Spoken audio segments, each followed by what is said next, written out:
Hello, everyone. Welcome to the Breast Cancer Wellness Inspire program, a series of conversations about thriving and evolving after your life has been touched by breast cancer. We hope to inspire, delight, entertain, and enlighten you as you thrive and evolve by offering you a banquet of ideas, teachings, and tools so that you can create the life you want to live. I'm your inspired host, and my name is Barbara Musser. And today I have the great pleasure of talking to my friend, Melanie Young, who is an author and a motivational muse. Melanie is a passionate traveler and a food and wine professional, and in 2009, while she was traveling in Italy, she took an unexpected detour to a place she refers to as Cancerland. So what happened with Melanie was she discovered a lump in her breast during a self-exam, despite clean annual mammograms 9 months earlier. She was diagnosed with cancer in both breasts, so she underwent a double mastectomy with reconstruction, 5 months of chemotherapy, genetic testing, and prophylactic surgery to remove her ovaries and fallopian tubes after testing positive for the BRCA2 genetic mutation. Throughout, Melanie continued to run her business without revealing her diagnosis to her clients or colleagues, and she used her experiences to retool her diet, reboot her exercise regimen, rid her life from toxic stress, and repurpose it through writing and helping other women facing the journey. So she has written 2 books since then. The first one, Getting Things Off My Chest, A Survivor's Guide to Staying Fearless and Fabulous in the Face of Breast Cancer, published in, I don't know, was it published in 2014 or 13, Melanie? 13. 2013, and in 2014, yes. She won the International Book Award for Cancer Health Topics. And her second book, Fearless, Fabulous You, Lessons on Living Life in Your Terms, came out in November 2014. And that book is all about how to face and reframe emotional healing and personal transformation through 5 phases. So Melanie also hosts a national radio show called Fearless, Fabulous You, the Empower Hour for Women. And she has written articles that have appeared in Huffington Post, Everyday Health, Greatest, Mind, Body, Green, The Plum, and her own blog. So Melanie is a prolific writer, teacher, speaker, and muse about all of this, and it's a great pleasure to talk with you today, Melanie. Welcome. Thank you, Barbara. It's a pleasure to be here. Yeah. So let's just dive right in because we have lots to talk about. So how did you get inspired by your cancer experiences to write 2 books and create a radio show? Well, it's a good question, Barbara. I've always been a writer and a communicator. It's just that I was writing and communicating in another form as a public relations executive, putting words in my clients' mouths. And when I underwent breast cancer treatment, I was so afraid I'd lose all my business as a self-employed businesswoman that I basically kept my mouth shut and kept my diagnosis close to my chest and didn't reveal anything until nearly 2 years later when I basically called a client and said, I need to get something off my chest. And at that point, I realized that I wanted to find my voice. I had been writing as therapy during treatment because I find writing to be very calming and centering for me. And therefore, I decided to go and pursue what I love most and use my skills in a more important way, which is writing and speaking. That's fabulous. And so how did you make that transition from writing for yourself therapeutically to actually turning that into 2 books and a radio show? Well, I wanted to, as with many women who face anyone who faces cancer, you want to find a purpose, a sense of reason for all this craziness that happens to you. And many of us find a calling from it, and the calling is to help others get through the journey. And that was my calling. I was a prolific traveler, a talented writer, a gifted communicator, and I thought, I could use my ability to help others. As an event planner, I know how to distill something down and organize. And I know how lost people feel when they hear you have cancer. I thought, and I could do my gift to others by creating a book that really is a guidebook to getting through the journey you didn't expect to take, which is the journey to Cancerland. So that was the basis for Getting Things Off My Chest.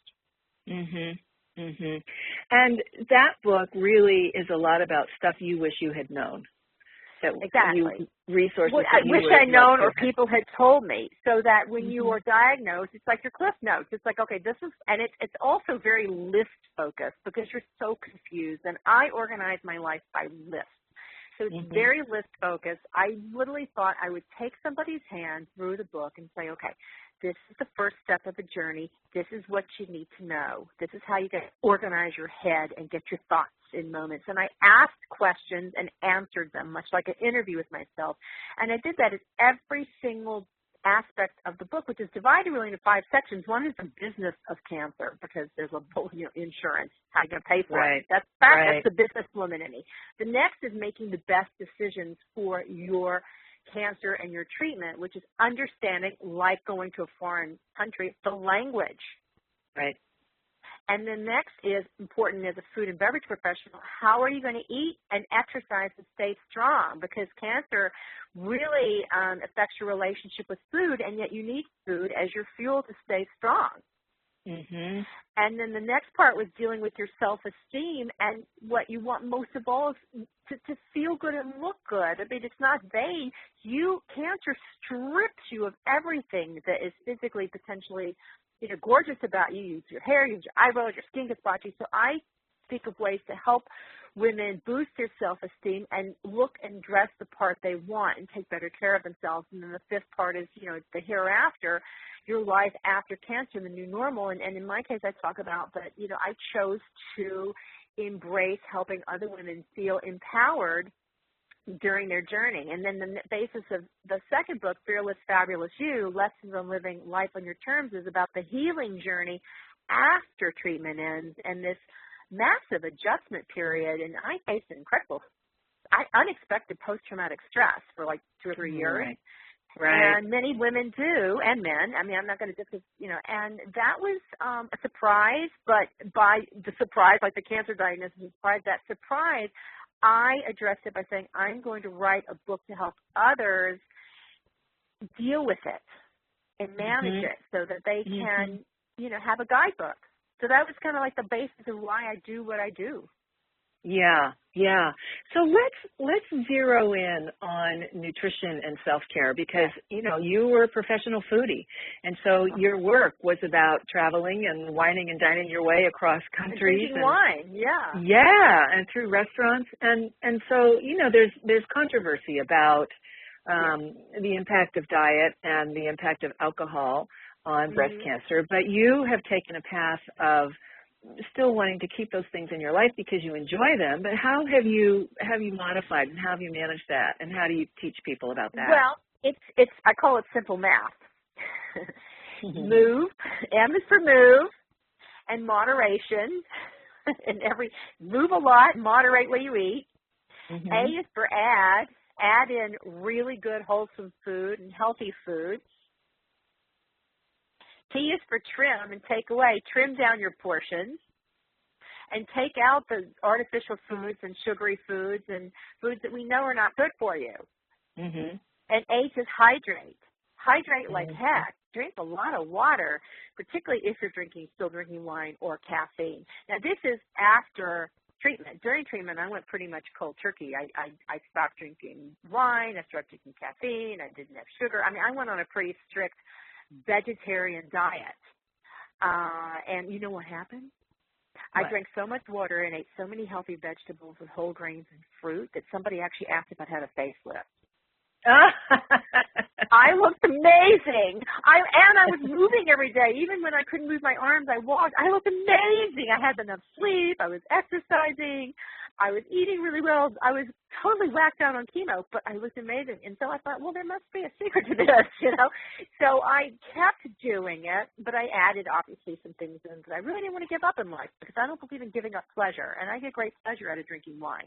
So, yes, it's a fact that alcohol consumption can increase your risk of breast cancer, and women are advised not to have more than 1 to 2 6-ounce glasses of wine a day, preferably one. I love wine. It is a pleasure. It is my form of fruit, a form of fruit and my form of sugar. So I don't have I don't eat a lot of sugar, refined sugar. I don't do other things, but I will allow myself a glass of wine with my food, good food, and it better be good wine. So it's a trade-off. You don't have to give up, but you trim. It's that T in math, trim it down. Right. So now let's talk about that in conjunction with the post-traumatic stress, because I think most of us who've been diagnosed go through this whole thing of how did I get this? Why me? What can I do? Is it my fault? And so how does that combine with, wondering if your lifestyle was a causative factor in your diagnosis? Well, Barbara, I immediately, as soon as I was diagnosed, I was like, okay, I know exactly what caused it. I eat and drink too much. I'm overweight. I'm stressed. Stress, emphasized, I knew that was I still believe, forget the diet. Forget that I was a bit overweight, like 15 pounds. The stress that I was on at the time of my diagnosis and the pace I was leading, I know was unhealthy. My body did not feel healthy. I had addressed that and gone to a nutritionist because I felt like I'd, quote, blown out my system. And that is another type of diet, aside from what you're eating. You have to manage what's eating you. And that is your lifestyle diet. That is that portion control of not taking on too much, not running yourself ragged, getting enough sleep, not giving everything away so you have nothing left for yourself. You must invest in your health. It's the best investment you can make if you want to have a long, healthy life. Then you can go out and do all the other things you want to do. Right. But let's face it, I mean, you live in New York. It's a fast pace, although I know you've recently moved away from the city. Moved away. You're a businesswoman generating income, having to support yourself through all this. You were a newlywed when you were diagnosed. How did you juggle all those balls and still manage to thrive? Yeah. And my father was dying, and my father was back. He was part of my business, and I was the only child and worshipped him. So that was probably even more crushing than anything. I lost him when I needed him most. It was hard, but I had. This is the bond. At the end of the day, I distill things down in my head to, 3 things that have to happen, or 3 to 5 things. That's how I think about everything now and everything done. And one was I had to live. I had to get healthy again. That's number one. I got to get healthy. I got to get this. I didn't wallow in how did it happen for too long. I was like, okay, at this point it's here. What can I do to get healthy again and not go back to cancer land? So that was primary one. Get out and never return. 2, how am I going to pay for this? Because cancer is medical, and I was already in debt. I'd paid for a wedding, a honeymoon, and I was in credit card debt. So it was just like more added to the pot. So I couldn't, people are like, oh, you're still working? Well, I had to work. How was I going to pay for anything? So, I had to work. So knowing I had to work and knowing I need to get better, we worked out a plan, my husband and I, because he works with me, so that I could manage my business and manage my health without making myself crazy. And it was hard, but I did it. It was the ultimate discipline. It was the ultimate boot camp. And I knew one of the things that had to change immediately was, 1, I had to get enough sleep. 2, I needed to really, repair my diet. And 3, I needed to give myself me time. I had to step away from the business, put it away, and take care of me. And I compartmentalized every single day. I allow myself blocks of time to do certain things. And by doing that, I was able to manage stress and kind of get back on keel. And that's how I live my life today. Much like the My Plate on your diet and what you eat, I have kind of like a My Plate on how I live now. And it's your plate of what you take on and what you take off and what you agree to and not agree to. So you have time for family, yourself. No, yourself is number 1. That's not selfish. That's self-sustaining. Then your love, your other significant other, whoever, your family, your community, your work, your spiritual time. It's kind of like that's your My Plate for your lifestyle. And you got to get that in sync. And that's what I knew I had to do, or I would be going back to cancer land. Right. And those are all the pieces that you can actually manage. I mean, you can't control Right. pollution and traffic and those sorts of things, but Yeah. those are all things that you can manage, and that in itself is an empowering thing. And you know, I one of the things that really inspires me about you, Melanie, is that, you know, you've heard this adage of make your mess your message, right? And Exactly. so many of us have lived our lives wondering, well, what's my real purpose here? How can I leave the world a better place? What's my soul's passion? Whatever the language is that you want to use for that. And you have done that as a result of your experiences and the skills that you already had. And you're giving back and you're inspiring other people to do that. So how did you actually make that happen? Because I think a lot of people think about doing that and would like to do it, but they or B, don't have the courage or think they can't. Well, Barbara, that's a great question because, and particularly men who've gone through cancer feel stuck. They don't quite know how to get out of that rut. You know, they're in a rut where they're not a rut, but they're in a situation where they're actually being led by doctors, and they're being told what to do. And then there's like that, I call it the Elsa born free moment when you're set free of your doctors. And Right. many people are like, they go into the wild, and some adjust well and some don't. And Right. you know, I was 51 when I was going through treatment, so I knew I intended to have a very long life.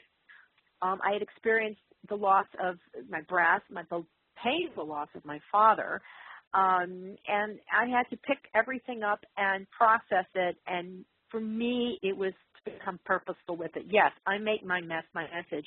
And I knew the two things I knew I could do well was speak and communicate and use my voice to make a difference. And that voice started to roar. And I decided, you know, getting things off my chest was a double entendre. Yeah, I lost a lot of weight off my chest. I lost stress. I lost bad breath. I lost my grief. I lost my anger. I gained my voice. And I talk to women all the time who are in that vortex of how am I going to get my life back on track, whether they've gone through disease, death, divorce, debt, you name it. And I like to help people not solve their problems, but to find a way to process and attack them and find better ways to deal. And that's really what I do in the second book, Fearless, Fabulous You, Lessons on Living Life on Your Terms, is I help people find ways to deal and regain their self-esteem and sense of self-worth so they can move forward. Right, right. And, you know, in your writing about all this, not only are you an example, but, you know, you've got an article in the winter issue of Breast Cancer Wellness magazine about being a professional foodie and, you know, and how you've turned this all around. But you've become a coach as well, right? Yes, I decided to go to the Institute for Integrated Nutrition to become a health coach because I wanted to learn more and become credentialed to support everything I'm saying, because it's enough to say I'm a survivor and this is what I know. It's more to say I even went back to school to study and become truly trained and educated on the subject of not only your primary foods, but your relationships, your lifestyle, your career, your finances, all the things that are eating at you, but also your secondary foods, which is what you eat, and in coaching people so that I am trained professionally to be a better listener and counselor. I was always a listener and counselor as a communications executive, helping brands reposition themselves and sell their message. Now I'm just have been trained better to help people do it in their lives. And it's been very interesting going through that process. And I'd say the number one thing is I've learned to really take more time to listen to people, which is one of the reasons I started a radio show, because I like to listen to people and help them share their story. So it's been an interesting journey, and it continues. But my ultimate message, you don't choose to have cancer, but you have many choices from that point on as to how you want to approach and live your life. Well, that's right. And so here you are now 5 years out, 5+ years out. So you have some experience under your belt now, and you've got these credentials that we were just talking about, and you've written these books, and you have this radio show. So what's next for you? What's your next vision? Well, I have a big vision, and I do plan to continue writing more books. I get great joy out of it, and I have more stories in me to tell, both to help others, but also other stories that may will go into fiction or faction. I want to work on developing workshops, not only for individuals, but to take to companies, because, I one of my strongest messages is to busy executives. I'm like the person they don't want to be and the person they do want to be. They don't want to be the me that ended up getting cancer because she worked herself crazy. They do want to be because I got out of the mess. So if I can teach both employers to create wellness programs for the employees and offer them, there will be healthier people, because nobody should be working themselves into illness. Right. Right. And it doesn't make sense. And it occurs to me that there are so many professional women like you who get this diagnosis and they don't tell anyone about it because there's a stigma to have cancer, and who knows what people will think, and they don't want to sidetrack their careers. And so because you have navigated that and are continuing to navigate that, I think that that's probably a very helpful thing for a lot of professionals. It is helpful, Barbara. It is your choice to decide who to tell and not, and I discuss that deeply in getting things off my chest down to what you should say. Right. Being a communications person, I chose not to say anything because in the profession I am in, it would have been deadly. Who wants to hire a cancer girl to do their food and wine launch? Right. So I chose not to. When I did come out of the cancer closet, people were floored, shocked, even apologetic. Somebody, actually, a client said, "I'm sorry I was so mean to you." And I'm like, well, you shouldn't have been mean to me in the first place. Right, regardless. Yeah, regardless. Why were you being mean to me in the first place? What difference does it whether it's cancer or not?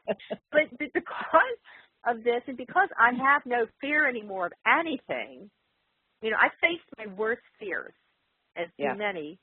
I faced a trifecta of them in 1 year. Now I'm fearless, and I am comfortable in speaking out and helping others, and so it is a mission of mine to help others be more comfortable with themselves when they receive the diagnosis, how they manage and process it, and how they want to live their life afterward. Right. Yeah, you're fearless and you're fabulous. So now if people, thank you. Takes one to know one, doesn't it? Yeah. So if people want to work with you, because you work with individual coaching clients, right? Yes. Yes. So if people want to contact you or find out more about you and your work, how do they do that? My website is melanieyoung.com, MELANIEYOUNG.com. I'll be launching a second website that's basically going to link up with the first one, fearlessfabulousyou.com, which is going to be a lot of health focus for Melanie Young. It's about me, the author, and where I'm going, what I'm doing, blah, blah, blah, and my blog. So the second one is going to be very health and wellness focused. And then I'm on Facebook actively. My page is Fearless Fabulous Melanie, and on Twitter at Mighty Melanie. And what I do when you work with me is I set up a complimentary consultation for about 45 minutes, no obligation, where I listen to you and I ask questions, and we kind of assess where you are and what is and isn't working in your life. And from that point on, you can choose whether to work with me or not. But it's very kind of therapeutic just to do that free 45-minute consultation. Right, I bet. Yeah. And then you're going to be developing some workshops. You also speak and you travel around the country and spreading your message around. Yeah. So MelanieYoung.com, and your blog is on that site as well. Yes, it's called Getting Things Off My Chest, and you can also find it. I repost it on Huffington Post often. Which is handy. Oh, that's great. And you've got this wonderful article in the issue that's just coming out now of Breast Cancer Wellness magazine. So which is such a terrific magazine. I mean, it really is beautifully done, and I love reading the stories of other women who have faced cancer and how they, dealt with it and changed their life. And I just want to, you don't have to change your life after cancer. You can go back to the life you have and appreciate it more. I also say that because it's not like you have to suddenly be Superwoman, because that's intimidating also. The key is it's a calling card. It's like, okay, you have cancer, now what? You will be changed. but you don't have to be Superwoman after. You already are Superwoman because you got through it. That's right. You can just it's really love your life more. That's right. It's really about living your best life, right? And living it on the your best terms. life for you, right? The best life for you, and not comparing yourself to the person that just set up the new charity or launched the new pillow or whatever. You'll make yourself crazy if you do that and read all that. Just live the life that you want to lead and visualize your perfect day every day and make sure it's balanced. Well, that like is a your beautiful. meal. Yes, that is a beautiful note to end on. I was going to ask you for some words of wisdom, and you just gave them. So, Melanie Young, gosh, so once again, melanieyoung.com.